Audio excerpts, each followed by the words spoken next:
বন্ধুরা দেখো একটা ম্যাজিক দেখায়। এই দেখো এটা হচ্ছে জবা গাছ, তোমরা দেখতে পাচ্ছ। এটা ছাদের ওপরে তুলে দিয়েছি।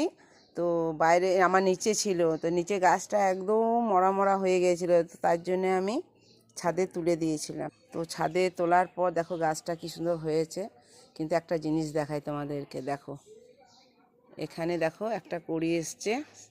এই দেখো বুঝতে পারবে, লাল রঙের, বুঝতে পারছো, লাল।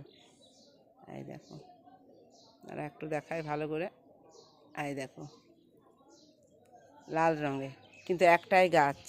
আবার এখানে দেখো ফুলটা হয়েছে, দেখো দেখো এখানে হয়েছে, দেখো মানে কি সুন্দর। দেখো ভিতরটা দেখো লাল, দেখতে পাচ্ছ, ভিতরটা লাল আর উপরটা হচ্ছে, এটা গোলাপি নয়, এটা হালকা হালকা সাদা। তো একটা গাছের মধ্যে দেখো কীরকম ফুলগুলো হয়েছে, আমার তো দেখে অবাক লাগলো। এই প্রথম দেখছি। দেখো এখানে একটা কড়ি এসছে কিন্তু লাল রঙের, আবার এখানে কড়ি এসছে, এটা কিন্তু সাদা। কি সুন্দর লাগলো দেখো গাছটা। একটা জবা গাছের মধ্যে 2-3 রকমের জবা।